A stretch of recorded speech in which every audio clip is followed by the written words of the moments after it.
ধরো আমি তোমার আমার সংসারে ফিরে আনলাম, কিন্তু তোমার গায়ে তো অন্য পর পুরুষের গন্ধ। আমি আমি যখনই তোমারে দেখবো আমার মনে পড়ে যাব তুমি আমার ধোকা দিয়া অন্য পুরুষের সাথে শুয়েছিল, আর ওই পুরুষ তোমার স্পর্শ করছিল।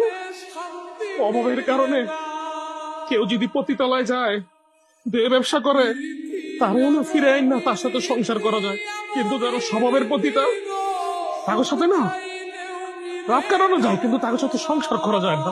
কিন্তু তোমার সাথে আমি কেমনে সংসার করবো বলো? ধরো আমি অফিসে গেলাম, তুমি তুমি বাসায় আসছো, তারপরে তো আমার একটা সন্দেহ হইব যে আমার বউ মনে অন্য কারোর সাথে শুয়ে রয়েছে আমার বিছানায়, আমার খাটে। আমি না এরকম মানসিক অশান্তি নিয়ে আমি তোমার সাথে সংসার করতে চাই না। আরে ভাই, ওরে একটা মানুষ ভালোবাসবে, এই তো স্বাভাবিক।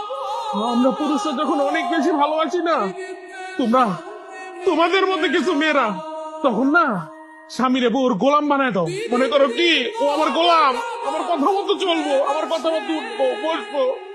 আরে আমরা তোমার গোলাম না, আমরা তো করে ভালোবাসি। আরে ভাই, তোমরা ভাবো যে আমার স্বামীর তো ভাগ্য আমার মতো এত সুন্দর একটা বউ পাইছে। আমি যত বড় অন্যায় করি না কেন, দিন শেষে না আমার স্বামী আবার আমার বুকে টেনে নিব। কিন্তু তোমার ধারণা ভুল।